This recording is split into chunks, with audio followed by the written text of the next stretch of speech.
இதெல்லாத்தையும் பார்க்கும்போது ஏதோ ஒன்று நடக்க போகிறது என்று தெரிகிறது. ஒரு தாக்குதல் இருக்குது. ஆனால் எனக்கு தெரிஞ்சு அது முழுவதுமாக ஒரு பெரிய போராக இருக்குமா அப்படின்னு பார்த்தீங்கன்னா அது அப்படி இருக்க வாய்ப்பு இல்லை. அவங்க தாக்குதல் பண்ணாங்க இருக்கலாம். ஏன்னா இவங்க வந்து சில ஸ்ட்ராட்டஜிக் லொகேஷன் சொல்லுவாங்க. பாகிஸ்தானில் இருக்கும் சில இடங்கள், குறிப்பாக தீவிரவாதிகளுக்கு உதவுகிற இடங்கள், தீவிரவாதிகள் இருக்கும் இடங்கள், நாங்கள் சும்மா இருக்க மாட்டோம், எங்ககிட்டயே நியூக்ளியர் வெப்பன் இருக்குது அப்படி இப்படின்லாம் வந்து பேசிகிட்டு இருக்கிறாங்க. ஆனால் முழு தாக்குதல் செய்வதற்கு சைனாவோ அமெரிக்காவோ அனுமதிக்குமா என்றால் அது டவுட்டு தான். அப்படி அனுமதிப்பதற்கான வாய்ப்பு இல்லை. பாகிஸ்தான் இவங்க 2 பேரையும் மீறி செய்ய மாட்டாங்க. ஏன்னா இவங்க 2 பேர் தான் அவங்கள காப்பாற்றிட்டு இருக்கிறது. ஈரான் ஒட்டி என்ன ஈரான் துருக்கி இது வரைக்கும் வந்து பாகிஸ்தானுக்கு சப்போர்ட் பண்ணி பேசிகிட்டு இருந்தாங்க. சில நாட்களுக்கு முன்னாடி கூட பாகிஸ்தானுக்கு சப்போர்ட் பண்ணுவாங்க. ஆனால் அவங்களே இப்போ இல்லை நீங்கள் பேசி தீருங்க அப்படிங்கிற மாதிரி பேசியிருக்காங்க.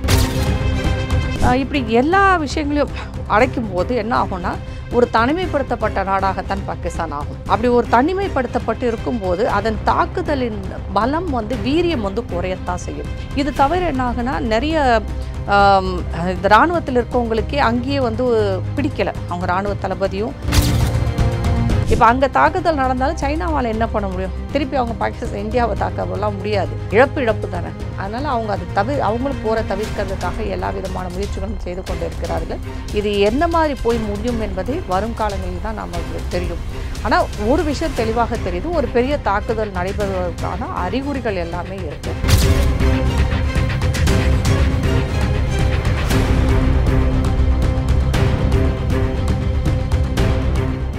ரியல் ஒன் நேயர்களுக்கு வணக்கம். இன்று நம்மளுடைய நேர்காணலுக்கு அரசியல் விமர்சகர் திரு ராதா தேவர் அவர்கள் இணைஞ்சிருக்காங்க. மேம் வணக்கம். வணக்கம். எப்படி இருக்கீங்க? நல்லா இருக்கேன். இந்தியா பாகிஸ்தான் போர் பதட்டம் வந்து எல்லையில் ஆரம்பித்து தலைநகர் டெல்லி வரைக்கும் வந்து நிலவிட்டு இருக்கு. பாதுகாப்பு ஒத்திகை இந்த மாதிரியான விஷயங்களும் வந்து நேரத்திற்கு ஏற்ற மாதிரி கொஞ்சம் கொஞ்சமாக வந்து அதிகப்படுத்திக்கிட்டு இருக்காங்க. போர் நடக்கக்கூடிய சூழலும் ஏற்படுவதற்குண்டான வாய்ப்புகள் அதிகமாகவே இருக்குது அப்படிங்கிறதையும் செய்தி வாயிலாக வந்து நம்ம தெரிஞ்சுக்க முடியுது. 24 மணி நேரத்துக்குள்ளேயே 2 மீட்டிங் வந்து மோடி அவர்கள் வந்து பிளான் பண்ணி அதற்கு உண்டான வேலைப்பாடுகள்லாம் வந்து பண்ணிகிட்ருக்காங்க. இந்த சூழ்நிலையை நம்ம எப்படி பார்க்குறது? போர் நடப்பதற்கு வாய்ப்பு இருக்கா? நீங்கள் இந்த விஷயத்தை பொறுத்த வரைக்கும் பார்த்தீங்கன்னா மோடி அவர்களாக இருக்கட்டும், மத்திய அரசாக இருக்கட்டும், ஒரு விஷயத்தில் தெளிவாக இருக்காங்க. பாகிஸ்தானை எந்த அளவுக்கு அதற்கு பிரச்சனை கொடுக்க முடியுமோ அந்த அளவுக்கு கொடுக்கணும்னு முடிவு பண்ணிட்டாங்க. எங்கெல்லாம் அடித்தா பாகிஸ்தான் விடுமோ அதற்கான முடிவுகளையும் அவங்க எடுத்திருக்கிற மாதிரி தான் தெரியுது. இதில் பல விஷயங்களை சொல்லலாம். அதில் ஒன்று வந்து உங்களுக்கு அந்த சிந்து நதி அந்த இதை நிப்பாட்டினது, சிந்து நதி அந்த ட்ரீட்டி இருந்தது, நமக்குள்ள அக்ரிமெண்ட் இருந்ததை அவங்க ரத்து பண்ணிவிட்டு அது இன்னும் சொல்லப்போனால் இந்த ஐநாவில் வந்து அது சைன் ஆச்சு. ஐநாவை வச்சு தான் அதை சைனே பண்ணாங்க. அதாவது அந்த நதிநீர் பங்கீட்டு அதை வந்து நிப்பாட்டியிருக்காங்க ஒன்று. அப்புறம் இரண்டாவது எல்லா விதமான தொடர்புகளையும் நிப்பாட்டியிருக்கிறாங்க. அது வர்த்தக தொடர்பாக இருக்கலாம், இல்லை உங்களுக்கு வேறு மெயில், சும்மா ஒரு லெட்டர் கூட இப்போ போட முடியாது. அந்த மாதிரி பாகிஸ்தானுடன் இருந்த எல்லா தொடர்புகளையுமே வந்து ஸ்டாப் பண்ணியிருக்காங்க, நிப்பாட்டியிருக்கிறாங்க. அதற்கப்புறம் வந்து நிறைய விஷயங்கள் உலக நாடுகளின் சப்போர்ட் எல்லாத்தையும் கேட்டிருக்காங்க. அது எல்லாமே கிடைச்சிருக்குன்னு தான் சொல்ல முடியும். பாகிஸ்தானும் இறக்குமதியை வந்து ஸ்டாப் பண்ணியிருக்காங்க. அது இறக்குமதியும் ஏற்றுமதி ரெண்டுமே வந்து நிப்பாட்டிட்டாங்க. இங்கேருந்து எதுவும் அங்கே போகிறதில்ல. அங்கே அவங்களும் என்ன பண்ணியிருக்காங்க, அவங்களுடைய வான எல்லையை வந்து நம்ம யூஸ் பண்ண முடியாதபடி அவங்களும் தடை விதிச்சிருக்கிறாங்க. இன்றைக்கு இன்னும் செய்தி பார்த்திங்கன்னா லுஃப்தான்சா இந்த மாதிரி பிரிட்டிஷ் ஏர்வேஸ் இந்த மாதிரி வெளிநாட்டு விமானங்களும் இப்போ வந்து பாகிஸ்தானோட அந்த இதில் வந்து பறக்கிறத நிப்பாட்டியிருக்கிறாங்க. வான எல்லையில் வந்து பறக்கிறத நிப்பாட்டி இருக்கிறதாக அறிவிச்சிருக்கிறாங்க. ஸோ இந்த நிலையில் வந்து நாளைக்கு வந்து போர் ஒத்திகை சில குறிப்பிட்ட இடங்களில் சொல்லியிருக்காங்க. ஆமாம், அதில் சென்னை வந்து ஒரு நகரமாக இருக்கிறது. அதுக்கப்புறம் பாம்பே, டெல்லி முக்கியமான நகரங்கள்லாம் வந்து ஒத்திகை பார்த்துக்க சொல்லியிருக்காங்க. இதெல்லாத்தையும் பார்க்கும்போது ஏதோ ஒன்று நடக்க போகிறது என்று தெரிகிறது. ஒரு தாக்குதல் இருக்குது. ஆனால் எனக்கு தெரிஞ்சு அது முழுவதுமாக ஒரு பெரிய போராக இருக்குமா அப்படின்னு பார்த்தீங்கன்னா அது அப்படி இருக்க வாய்ப்பு இல்லை. ஏன் இவங்க இதற்கான அவங்க தாக்குதல் பண்ணாங்க இருக்கலாம். ஏன்னா இவங்க வந்து சில ஸ்ட்ராட்டஜிக் லொகேஷன் சொல்லுவாங்க. பாகிஸ்தானில் இருக்கும் சில இடங்கள், குறிப்பாக தீவிரவாதிகளுக்கு உதவுகிற இடங்கள், தீவிரவாதிகள் இருக்கும் இடங்கள், தீவிரவாதிகளுக்கு பயிற்சி கொடுக்குற இடங்கள், அது போக பாகிஸ்தானில் வந்து அந்த மாதிரி சில இடங்கள்லாம் இருக்குது. கண்டிப்பாக அதெல்லாம் தெரிஞ்சு வச்சுருப்பாங்க. ஏன்னா முன்னாடி புல்வாமாவுக்கு அப்புறமும் அப்படி தான் வந்து பால்கோட்டில் தாக்குதல் நடத்துனது அப்படி தான். அது மாதிரி ஒன்றுக்கு மேற்பட்ட இடங்களாக இருக்குமோ அப்படிங்கிற ஒரு சந்தேகம் இருக்குது. அப்படி தாக்குவாங்க. நம்ம இந்திய சைடில் இருந்து தாக்குறதுக்கு வாய்ப்புகள் இருக்குது. அப்படி தாக்கும்போது பாகிஸ்தானை பொறுத்த வரைக்கும் இப்போ ஐநா சபையில் வந்து அது ரோக் ஸ்டேட் அப்படின்னு அனௌன்ஸ் பண்ண சொல்லி இந்தியா கேட்டிருக்கு. ரோக் ஸ்டேட்னா உங்களுக்கே தெரியும், எல்லை மீறி ஒரு குற்றவாளியான நாடு அப்படின்னு கூட சொல்லலாம். அந்த மாதிரி அறிவிக்க சொல்லி கேட்டிருக்காங்க. அப்போ அதற்கான வாய்ப்புகள் பாகிஸ்தான் திருப்பி தாக்கும்போது அது இந்த நகரங்களை மட்டுமே குறிவைத்து தான் தாக்கும், முக்கியமான நகரங்களை. ஏன்னா அவங்களுக்கு அதுதான் வந்து தேவைப்படும். ஏன்னா பாகிஸ்தானில் இருக்கிற இராணுவ தளபதியாக இருக்கட்டும், இல்லை அவங்களோட டிஃபென்ஸ் மினிஸ்டர், இவங்கெல்லாம் பேசுகிறத பார்க்கும்போது நாங்கள் சும்மா இருக்க மாட்டோம், எங்ககிட்டயும் நியூக்ளியர் வெப்பன் இருக்குது அப்படி இப்படின்லாம் வந்து பேசிகிட்டு இருக்கிறாங்க. ஆனால் முழு தாக்குதல் செய்வதற்கு சைனாவோ அமெரிக்காவோ அனுமதிக்குமா என்றால் அது டவுட்டு தான். அப்படி அனுமதிப்பதற்கான வாய்ப்பு இல்லை. பாகிஸ்தான் இவங்க 2 பேரையும் மீறி செய்ய மாட்டாங்க. ஏன்னா இவங்க 2 பேர் தான் அவங்கள காப்பாற்றிட்டு இருக்கிறது. அதனால் அந்த 2 நாடுகளின் அனுமதியோடு தான் எதாக இருந்தாலும் செய்வாங்க. அந்த 2 நாளையும் தெரிகிற மாதிரி தான் இருக்கும். அவர்களாகவே ஒரு முடிவு எடுத்தால் அது விபரீதமாக இருக்கும் என்பது இந்தியாவுக்கும் தெரியும். ஸோ இவங்க தாக்குதல் நடத்தும் போது அவங்க பதில் தாக்குதலாக இங்கெல்லாம் வந்து எதுவும் பண்ணிடக்கூடாது அப்படிங்கிற ஒரு எச்சரிக்கையோடு தான் வந்து இந்த இதை சொல்லியிருக்கிறாங்க. இன்னொரு விஷயமும் நீங்கள் பார்க்கணும், IMF, அது இன்டர்நேஷ்னல் மானிட்டரி ஃபண்ட், உலக நாடுகள் கடன் கொடுக்குற அந்த அமைப்பு ஒன்று இருக்குது. அதில் இந்தியாவும் தன்னோட ரெப்ரசன்டேட்டிவ் வச்சுருக்காங்க. இந்தியாவின் பிரதிநிதியும் அங்கே இருக்கார். அவரை ரிசைன் பண்ண சொல்லிட்டாங்க நேற்று. அவரை வந்து ரிசைன் பண்ணி கூப்பிட்டுட்டாங்க. அதற்கு பின்னாடி ஒரு காரணம் இருக்குது, எல்லாருக்குமே தெரியும். ஏன்னா IMFல வந்து கடன் கேட்டு விண்ணப்பிச்சிருக்கு பாகிஸ்தான். இந்த மாதிரி ஏற்கனவே வந்து ரொம்ப மோசமான சூழ்நிலையில் அவங்களோட பொருளாதாரம் போயிட்டுருக்கு. பல ஆண்டு கால தீவிரவாதம் வந்து இன்றைக்கு அவர்களை வந்து படுகுழியில் தள்ளியிருக்கு. பாகிஸ்தானில் தீவிரவாதத்துக்கு யாரும் சாகாமல் இருக்காங்கன்னா இல்லை, உள்ள அவங்க நாட்டுக்குள்ளே பல இடங்களில் குண்டு வெடிப்பு, தீவிரவாதி தாக்குதல். ஏன்னா இவங்க இது வரைக்கும் வந்து அவங்களுக்கு சோறு போட்டுட்டு இருந்தாங்க. அதை நிப்பாட்டினோடனே என்ன ஆகும், அவங்க மிரட்ட தானே செய்வாங்க. அப்புறம் பலூச்சிஸ்தான், ஆப்கானிஸ்தான், தாலிபான் ஆட்சி நடக்கிற ஆப்கானிஸ்தான், இவங்க எல்லாமே பாகிஸ்தானுக்கு எதிராக தான் இருக்கிறாங்க. யாரெல்லாம் இவங்க வளர்த்து விட்டாங்களோ அவங்கெல்லாம் இப்போ இவங்களுக்கு எதிராக தான் இருக்கிறாங்க. ஏன்னா இவங்க கிட்டேருந்து எந்த ஆதாயமோ எதுவுமே இல்லை அவங்களுக்கு. அது நல்லாவே அந்த நாடுகளுக்கும் தெரியும். இவங்களும் அவங்கள எவ்வளோக்கு எவ்வளோ சுரண்டுனாங்களோ அவ்வளோக்கு எவ்வளோ சுரண்டியிருக்காங்க, எவ்வளோக்கு எவ்வளோ அவங்கள தீவிரவாதிகளாக மாற்றினாங்களோ இதெல்லாமே செஞ்சுருக்கிறாங்க. பாகிஸ்தான் வந்து எல்லாமே எல்லா தவறுகளையும் செய்திருக்கிறது. இதை நான் சொல்லலை, இராணுவ தளபதியே சொல்லியிருக்கார், பாகிஸ்தானோட இராணுவ தளபதியே சொல்லியிருக்கார். அதனால் அவர்களோட பொருளாதாரம் பெரிய அளவு வீழ்ச்சி அடைந்திருப்பதால் IMFல கடன் கேட்டிருக்காங்க. இவங்க கடன் வாங்காத நாடே இல்லை, இந்தியா உட்பட சொல்கிறேன் நான். எல்லா நாடுகள்கிட்டையும் கடன் வாங்கியாச்சு. அது வட்டி குட்டியாகி அது பெரிய அளவில் போய் எங்கேயோ நிற்குது. IMFல வந்து அது இவங்களுக்கு கடன் கொடுக்கணும்னா அந்த பிரதிநிதிகள், அந்த இதில் கமிட்டியில் இருக்கிற கவுன்சிலில் இருக்க எல்லா பிரதிநிதிகளும் ஒப்புக்கொண்டு கையெழுத்திட்டால் தான் கொடுக்க முடியும். இவங்க ஒன்றுமே சொல்லலை, கொடுக்க மாட்டாலும் சொல்ல, இவங்க ரிசைன் பண்ண சொல்லி விடுவிச்சிட்டாங்க. இப்போ அங்கே ஒரு பிரதிநிதி இல்லை, அவங்களால கடன் கொடுக்க முடியாது. அந்த ஒரு பிரதிநிதி வந்து அங்கே அந்த இடம் நிரம்பினால்தான் அவங்க வந்து அதை சைனே பண்ண முடியும். அப்போ கடன் வராத சூழ்நிலையில் பாகிஸ்தானுடைய நிலைமை இன்னும் மோசமாகத்தான் ஆகும். ஏன்னா கரண்ட் இல்லை, தண்ணி இல்லை, உங்களுக்கு கேஸ் இல்லை, எதுவுமே இல்லை. அடிப்படை வசதிகள் எல்லாமே ஜீரோவாக நிற்கிது இன்றைக்கி. அப்படி இருக்கும்பொழுது இது இன்னும் பிரச்சனையாகத்தான் முடியும். இப்போ அவங்க அடுத்து என்ன செய்வாங்க அப்படிங்கிற ஒரு இது இருக்குது. அவங்களுடைய எல்லையில் ஈரான் இருக்குது. ஈரான் ஒட்டி என்ன ஈரான், துருக்கி இது வரைக்கும் வந்து பாகிஸ்தானுக்கு சப்போர்ட் பண்ணி பேசிகிட்டு இருந்தாங்க. சில நாட்களுக்கு முன்னாடி கூட பாகிஸ்தானுக்கு சப்போர்ட் பண்ணுவோம். ஆனால் அவங்களே இப்போ இல்லை நீங்கள் பேசி தீருங்க அப்படிங்கிற மாதிரி பேசியிருக்காங்க. எந்த இஸ்லாமிய வளைகுடாவில் இருக்கும் இஸ்லாமிய நாடுகளும் பாகிஸ்தானுக்கு சப்போர்ட்டாக வரப்போகிறது கிடையாது.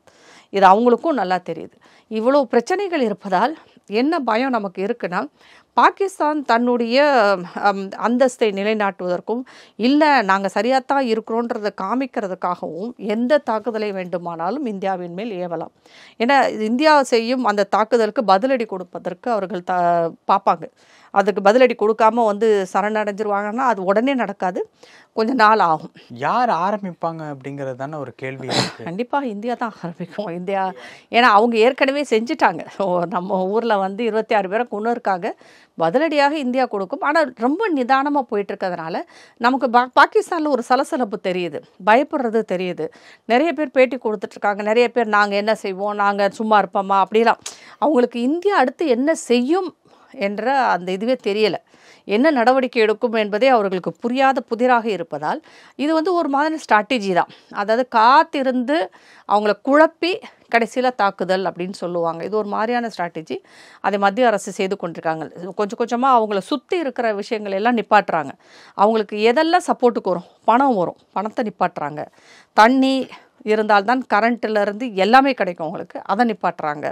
அவர்களுக்கு போகும் அந்த எக்ஸ்போர்ட் இம்போர்ட், இங்கே அந்த உணவுகள் அது இதெல்லாம் போகும், அதெல்லாம் இப்போ வந்து போர்ட் எல்லாத்தையும் க்ளோஸ் பண்ணிட்டாங்க. இந்தியாவோட போர்ட் எதையுமே யூஸ் பண்ண முடியாது பாகிஸ்தான்.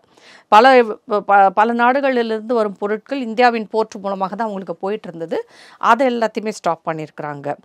இப்படி எல்லா விஷயங்களையும் அடைக்கும் போது என்ன ஆகும்னா ஒரு தனிமைப்படுத்தப்பட்ட நாடாகத்தான் பாகிஸ்தான் ஆகும்.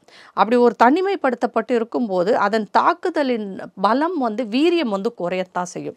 இது தவிர என்ன ஆகுனா நிறைய இந்த இராணுவத்தில் இருக்கவங்களுக்கே அங்கேயே வந்து பிடிக்கலை அவங்க இராணுவ தளபதியும். ஏன்னா இராணுவம் தான் அங்கே முக்கியமாக எல்லா முடிவுகளையும் எடுப்பது. என்ன தான் அங்கே தேர்ந்தெடுக்கப்பட்ட ஒரு அரசு அப்படி இப்படின்னு சொன்னால் கூட எல்லாரையும் அவங்க வந்து அரெஸ்ட் பண்ணுவாங்க. அது நவாஸ் ஷெரீஃப், பெனாசிர் பூட்டோவாக இருக்கட்டும், இப்போ இருக்கிற இம்ரான் கான், அதுக்கப்புறம் இப்போ எல்லாருமே இராணுவத்துக்கு பயந்து தான் அங்கே இருப்பாங்க. அது முழுமையான ஒரு ஜனநாயகமே அங்கே கிடையாது. அவங்க இப்போ இராணுவத்தில் இருக்கும் பல இராணுவ வீரர்கள் பயப்படுறாங்க. எங்கே நம்ம இந்த ஏன்னா அவங்களுக்கு எந்த வசதியும் இல்லை. அவங்க சொன்ன மாதிரி எங்களுக்கு எந்த வசதியும் கிடையாது. நம்மளுடைய இராணுவத்துக்கு யூஸ் பண்ணுற அந்த ஆர்ம்ஸ் அண்ட் அம்யூனிஷன் சொல்கிறோம் இல்லையா, அந்த இராணுவ தளவாடங்கள் இது எதுவுமே வந்து சரியான நிலையில் இல்லைன்றது அவங்களுக்கு தெரியுது. அப்போ மிகப்பெரிய பேரழிவை நாம் சந்திக்க வேண்டும். இந்தியாவிற்கு சில பாதிப்புகள் இருக்கும் என்றாலும் பெரிய பாதிப்பு வந்து பாகிஸ்தானுக்கு தான் இருக்க போகுது. இதெல்லாம் யோசித்து தான் அவங்க நாங்கள் ஒரு 5000 பேர் வெளியேறி இருக்கிறாங்க இராணுவத்தை விட்டு. அதில் ஒரு 200 பேர் அந்த தளபதி லெஃப்டினன்ட் அந்த மாதிரி சொல்லுவாங்க, இராணுவ வீரர்களுக்கு மேலாக இருக்கும் ஒரு பதவியில் இருப்பவர்கள்லாம் ராஜினாமா செஞ்சுட்டு போயிருக்காங்க. இதில் இன்னும் கொடுமையாக 2 மினிஸ்டர்ஸ் என்ன சொல்லியிருக்காங்க, நீங்கள் போகிறேன்னு சொன்னீங்கன்னா நாங்கள்லாம் லண்டனுக்கு போயிடுவோம், நாங்கள் இங்கே இருக்க மாட்டோன்ற மாதிரி அவங்களும் சொல்கிறாங்க. ஸோ அவர்கள் நாட்டுக்குள்ளேயே இந்தியாவை எதிர்ப்பதில் ஒரு பெரிய பயம் இருக்குது.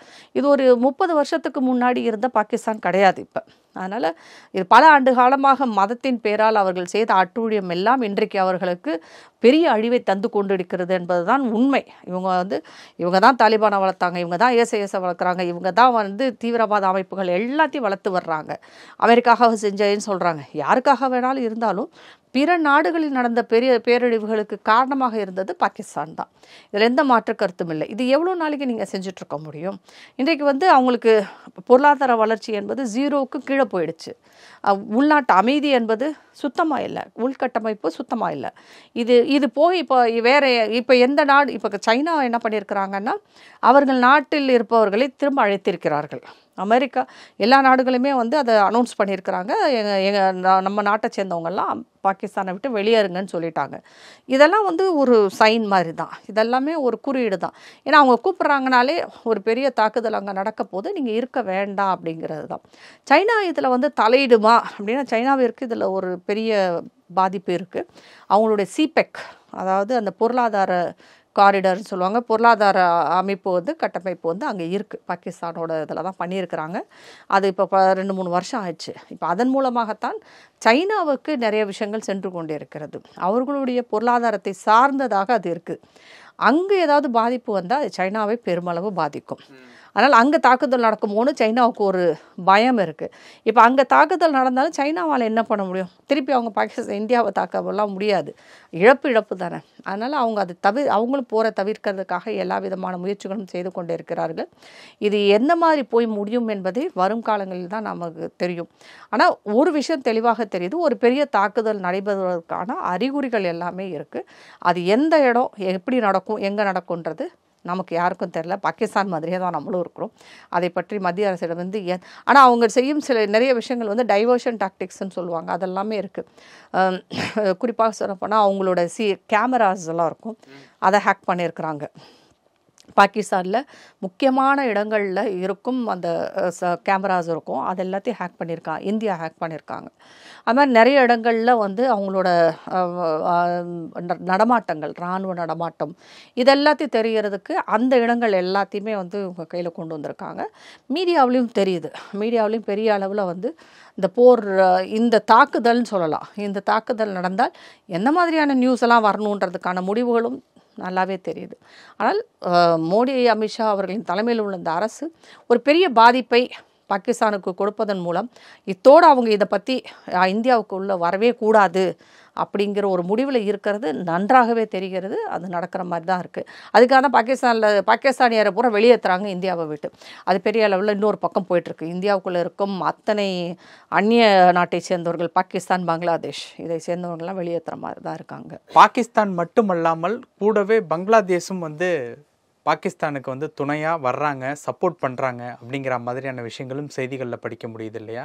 அது எந்த அளவுக்கு வலு சேர்க்கும் பாகிஸ்தானுக்கு? இப்போ பங்களாதேஷோட இராணுவ தளபதி இப்போ சமீபத்தில் பாகிஸ்தானும் பங்களாதேஷும் மீட் பண்ணியிருக்காங்க. அவங்க இராணுவ தளபதிகள் சந்திச்சிருக்கிறாங்க. பங்களாதேஷோட இராணுவ தளபதி ஒரு விஷயம் சொல்லியிருந்தார். பாகிஸ்தானை இந்தியா தாக்கினால் நாங்கள் வடகிழக்கு மாநிலங்களான மணிப்பூர், மிசோரம்லாம் இருக்கு இல்லையா, அந்த 7 மாநிலங்களையும் நாங்கள் கைப்பற்றுவோம், தாக்குவோம் அப்படின்னு சொல்லி அவர் வந்து ஒரு ப்ரெஸ் மீட்டில் சொன்னார். ஆனால் அந்த நாட்டை சேர்ந்த அதிபர் இப்போ புதுசாக வந்திருக்கார் இல்லையா, அவர் என்ன சொன்னார்னா, அவரும் அந்த அரசும் என்ன சொல்கிறாங்க, அவர் சொன்னதுக்கும் எங்களுக்கு சம்மந்தம் இல்லைன்னு அடுத்த நாளே வந்து அனௌன்ஸ் பண்ணிட்டாங்க. அவர் சொல்வதை நாங்கள் ஏற்றுக்கொள்ளவில்லை, அது அவருடைய தனிப்பட்ட கருத்து, எங்களுக்கும் அதுக்கும் சம்மந்தம் இல்லை அப்படிங்கிற மாதிரி உடனே அறிவிச்சிருக்கிறாங்க.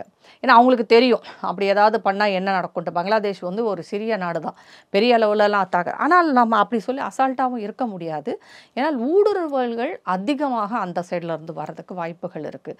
அதே மாதிரி தீவிரவாதிகளை பொறுத்த வரைக்கும் பாகிஸ்தானில் மட்டும் இல்லை, பங்களாதேஷ்லேயும் நிறையா இருக்கிறாங்க, மியான்மரில் இருக்கிறாங்க, நம்மளுடைய எல்லை பகுதிகளில் எல்லாம் நிறைஞ்சு போயிருக்கிறாங்க அவங்க. அதனால் அவர்கள் எல்லாம் வந்து வெவ்வேறு இடங்களில் வந்து நமக்கு பிரச்சனைகள் கொடுப்பதற்கும் தாக்குவதற்கும் மிக அதிகமான ஒரு சாத்தியக்கூறுகள் இருக்குது. பங்களாதேஷை பொறுத்த வரைக்கும் வெஸ்ட் பெங்காலாக இருக்கட்டும், இல்லை ஒரிசாவாக இருக்கட்டும், அந்த மாநிலங்களில் பிரச்சனைகள் ஏற்படுத்துவார்கள், தாக்குதல் நடத்துவதற்கு வாய்ப்புகள் இருக்குன்னு தான் சொல்ல முடியும். நாம் அது இல்லைன்னு முழுசாக மறுக்க முடியாது. ஆனால் அது பெரிய அளவில் இல்லாட்டி கூட சிறிய அளவில் தாக்குதல்கள் வந்து பங்களாதேஷ்லாம் பண்ணும். அது பாகிஸ்தானும் பங்களாதேஷும் சேர்ந்து தாக்குதல் நடத்துவதற்கும் வாய்ப்புகள் இருக்குது. அது இல்லைன்னு மறுக்கிறதுக்கு முடியாது நம்ம. ஓகே மேடம், பல விஷயங்கள் பகிர்ந்துக்கிட்டீங்க. நேரத்துக்கு ரொம்ப நன்றி. நன்றி.